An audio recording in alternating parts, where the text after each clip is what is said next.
같이 말씀 보도록 하겠습니다. 고린도전서 3장 16절에서 17절 말씀입니다. 네.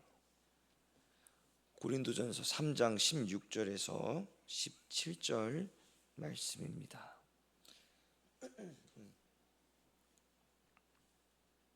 고린도전서 3장 16절에서 17절까지 말씀을 한 목소리로 합독하도록 하겠습니다.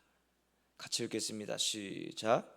너희는 너희가 하나님의 성전인 것과 하나님의 성령이 너희 안에 계시는 것을 알지 못하느냐? 누구든지 하나님의 성전을 더럽히면 하나님이 그 사람을 멸하시리라.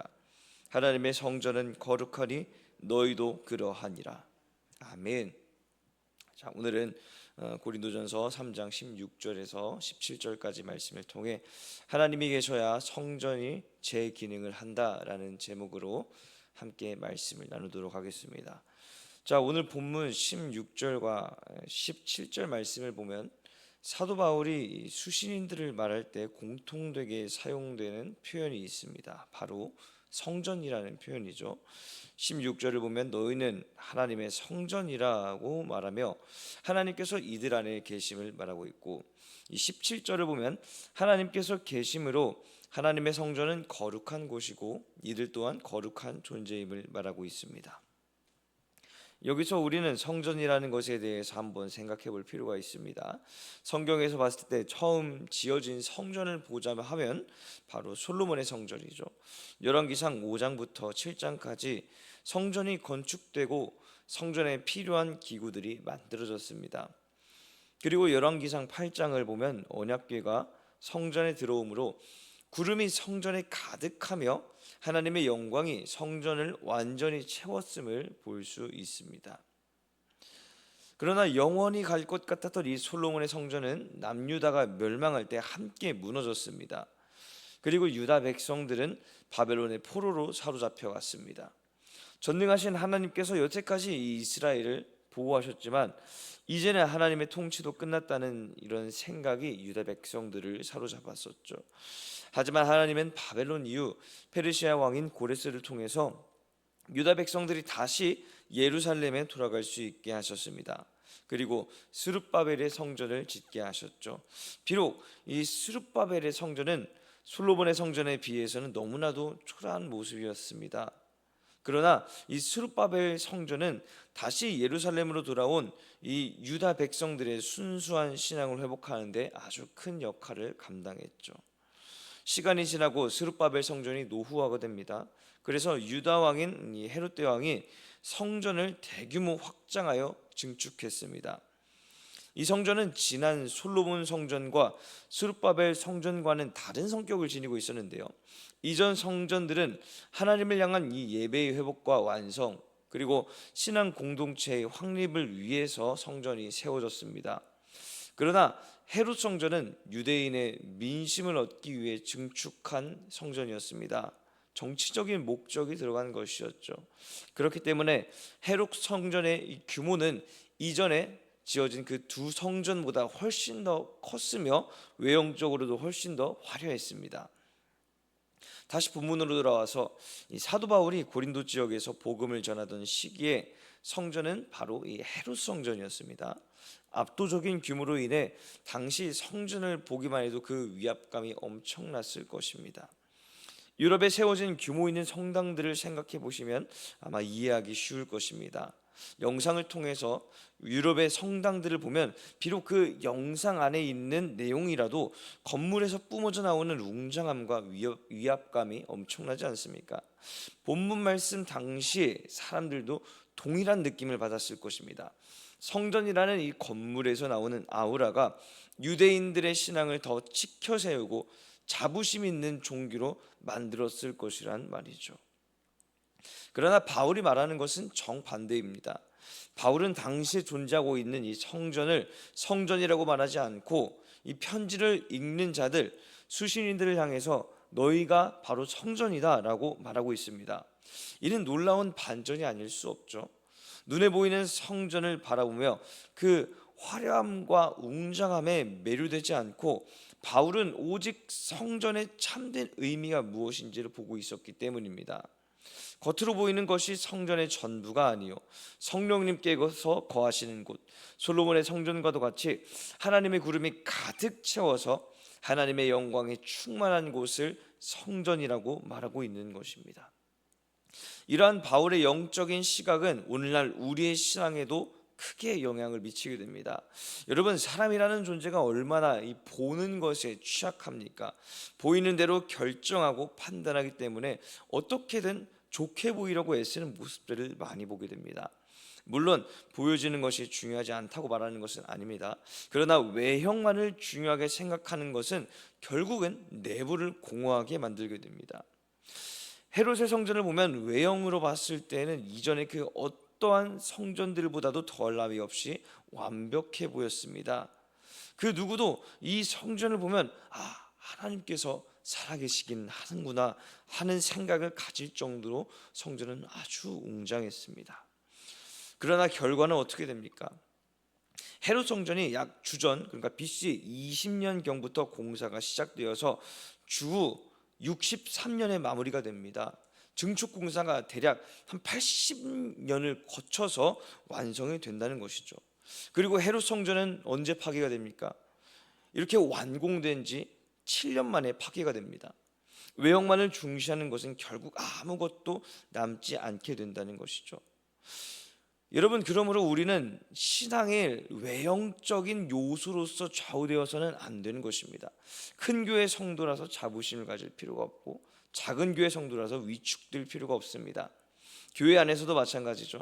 직분과 신앙이 그 사람의 믿음의 어떻게 보면 그 믿음의 척도가 될 수가 없는 것입니다. 중요한 것은 그 기간, 연수가 아니라 성령님께서 과연 우리 안에 거하시는지, 하나님께서 지금도 우리 삶 가운데 함께하고 있으시면서 역사하고 있으시는지를 날마다 확인하는 것이 우리가 신앙을 쌓아 올라가면서 성숙해 나가는데 가장 중요한 역할이 된다는 것이죠.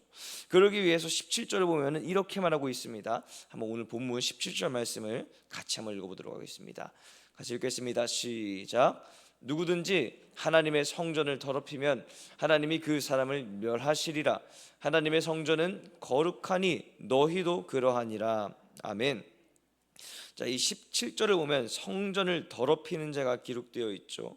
하나님께서 성전을 더럽히는 자는 그 사람을 멸하신다라고 말하고 있습니다. 여기서 더럽힌다라는 이 말을 보면은 원어로 프테이로라고 기록되어 있는데 이는 부패시키다, 파괴하다, 망치다라는 뜻도 함께 가지고 있습니다.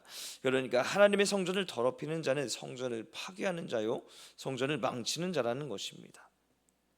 우리가 파괴하고 망친다라는 이 단어를 보면 사실 이 외형적인 것을 먼저 떠올립니다. 그러나 사도 바울이 계속해서 말하는 이 성전은 외형적인 면에 대해서 말하는 것이 아님을 우리는 계속해서 인지하고 있어야 됩니다. 이 말은 무슨 뜻을 가지고 있습니까? 이것을 일단 조금 더 쉽게 이해하기 위해서는 예수님께서 성전을 정화한 사건을 같이 한번 본 후에 이것을 보면 우리가 더욱 쉽게 이해할 수가 있습니다. 마태복음 21장을 보면 예수님께서 나귀 새끼를 타시고 예루살렘에 입성하시는 것을 볼 수가 있습니다. 사람들은 예수님을 보면서 자신들의 이 겉옷을 내려놓고 나뭇가지를 길에 펴고 호산나 호산나 하면서 예수님을 찬양하며 환영합니다. 이때까지만 해도 이 유대인들은 예수님이 마치 다윗처럼 자신들을 로마의 속박에서 구원해 하나님의 왕국을 다시 세울 구원자로 생각했기 때문입니다. 그러나 예수님께서 처음으로 행하신 사건은 성전에 들어가셔서 성전을 깨끗하게 하신 것이었습니다. 이 내용을 보면 성경이라서 성전을 깨끗하게 하셨다고 기록한 것이지 사실 이 유대인의 입장에서 봤을 때 예수님은 성전 안에서 난동을 부린 것과 같아 보였을 것입니다. 마태복음 21장 12절과 13절 말씀을 한번 같이 읽어보도록 하겠습니다. 같이 읽겠습니다. 시작. 예수께서 성전에 들어가사 성전 안에서 매매하는 모든 사람들을 내쫓으시며 돈 바꾸는 사람들의 상과 비둘기 파는 사람들의 의자를 둘러 엎으시고 그들에게 이르시되 기록된 바 내 집은 기도하는 집이라 일컬음을 받으리라 하였거늘 너희는 강도의 소굴을 만드는도다 하시니라. 아멘. 자, 예수님께서 성전에 들어가서 하신 행동을 보십시오. 매매하는 모든 사람을 내쫓고 돈 바꾸는 사람들의 상과 비둘기 파는 사람들의 의자를 엎어버리셨습니다. 당시 상황을 상상해 보면 난리도 아니었을 것이란 말입니다. 중요한 것은 13절에 기록이 되어 있죠. 예수님께서 이렇게까지 행하신 이유가 무엇이냐? 내 집은 기도하는 집이라 일컬음을 받으리라 하였거늘 너희는 강도의 소굴을 만드는도다 라고 말씀하십니다. 성전은 무엇을 하는 곳입니까? 바로 기도하는 곳입니다. 하나님과 친밀한 교제를 나누고 회개의 기도를 하는 곳이 성전인 것이죠. 그러나 당시 상황은 어땠습니까? 하나님과의 교제를 위한 성전의 기능은 완전히 죽었고 제사장들과 장사꾼들의 사리사욕을 채우기 위해서 성전에서 물건을 사고 팔기에 바빴습니다. 다시 본문으로 이제 돌아오겠습니다.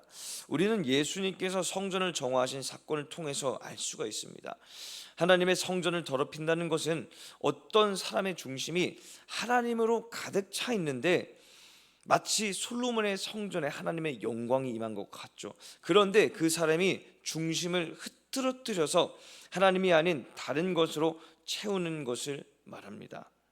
이렇게 다른 것으로 채우게끔 하는 자들에게 하나님은 그냥 지나치지 않고 그 사람을 멸하실 것이라고 사도 바울은 말하는 것이죠. 여기서 주의해야 할 것 바로 우리의 말과 행동입니다. 신앙적인 부패와 파괴를 일으키는 것은 욕설이나 험담만이 아닙니다. 우리는 신앙 공동체로 세워졌죠. 공동체 안에서는 신앙을 세워주는 은혜의 말, 긍정의 말, 소망의 말들이 이 이야기를 이끌어야 합니다.